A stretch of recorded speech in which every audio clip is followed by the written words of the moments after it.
तेजस्वी यादव और प्रशांत किशोर सीधे भिड़ने वाले हैं। बिहार में इस बार राघोपुर सीट पर सबसे बड़ी लड़ाई होने वाली है, जो पूरे चुनावी नैरेटिव को बदल सकती है। राघोपुर वो सीट है जिसे लालू परिवार का गढ़ माना जाता है। अब वहां बड़ी सियासी जंग छिड़ने वाली है। एक तरफ होंगे लालू यादव के उत्तराधिकारी और महागठबंधन का चेहरा तेजस्वी यादव, और दूसरी तरफ होंगे चुनावी रणनीतिकार से नेता बने प्रशांत किशोर। दरअसल जन स्वराज पार्टी के संस्थापक और चुनावी रणनीतिकार प्रशांत किशोर ने बड़ा ऐलान किया है कि वो होने वाले विधानसभा चुनाव में या तो करगहर या फिर राघोपुर सीट से चुनाव लड़ेंगे। अब जरा सोचिए कि राघोपुर वही सीट है जहां से लालू यादव ने राजनीति की गहरी पकड़ बनाई। यहीं से तेजस्वी यादव 2 बार 2015 और 2020 में विधायक चुने गए, और अब प्रशांत किशोर अगर यहां उतरते हैं तो ये तेजस्वी यादव के लिए सीधी चुनौती होगी। वैशाली जिले का राघोपुर हाजीपुर लोकसभा क्षेत्र का हिस्सा है। फिलहाल इस लोकसभा सीट का प्रतिनिधित्व केंद्रीय मंत्री चिराग पासवान कर रहे हैं, लेकिन विधानसभा सीट पर फिलहाल तेजस्वी यादव काबिज हैं। इतिहास देखें तो 2010 में जेडीयू के सतीश कुमार ने राबड़ी देवी को यहीं से हराया था।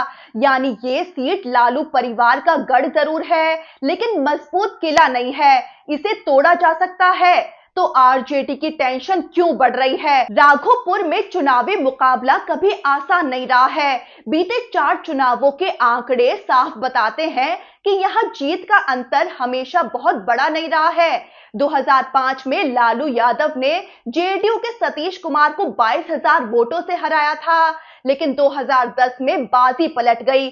सतीश कुमार ने राबड़ी देवी को 12,000 वोटों से शिकस्त दी। 2015 में तेजस्वी यादव ने बीजेपी के सतीश राय को 22,000 कुछ वोटों से हराया, वो भी जब आरजेडी और जेडीयू गठबंधन में थे।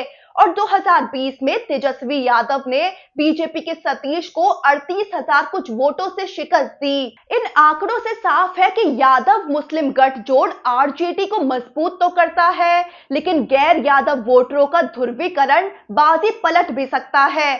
चलिए थोड़ा इस सीट का जातिगत समीकरण समझते हैं। राघोपुर के सामाजिक समीकरण की बात करें तो यहाँ यादव वोटर सबसे ज्यादा हैं और मुस्लिम वोटरों के साथ मिलकर लगभग 40% है, यानी आरजेडी का सबसे मजबूत आधार। लेकिन कहानी यहीं खत्म नहीं होती है।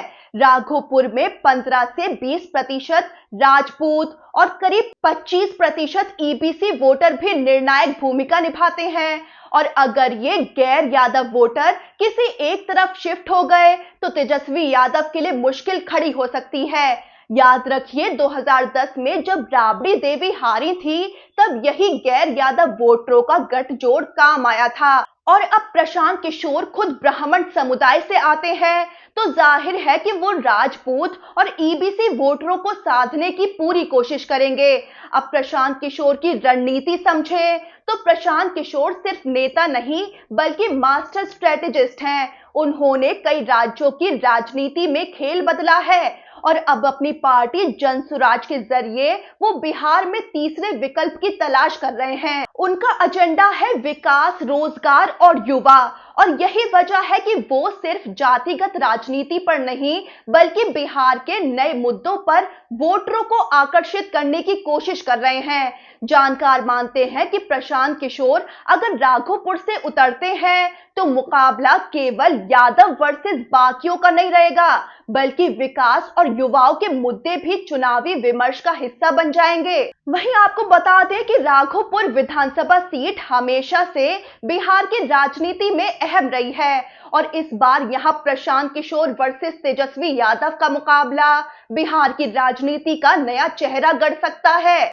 तेजस्वी यादव महागठबंधन की ओर से मुख्यमंत्री का चेहरा हैं, लेकिन प्रशांत किशोर अपने तीसरे विकल्प के जरिए जातिगत समीकरणों को तोड़कर नई राजनीति खड़ी करना चाहते हैं। हालांकि तेजस्वी यादव के पास मजबूत यादव मुस्लिम वोट बैंक और आरजेडी का संगठन है, जो प्रशांत किशोर के लिए सबसे बड़ी चुनौती होगा।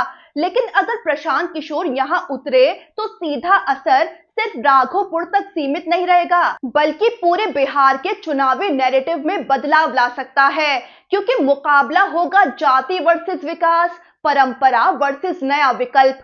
तो इतना तय है कि अगर ये जंग हुई तो ये बिहार की सबसे बड़ी राजनीतिक लड़ाई होगी।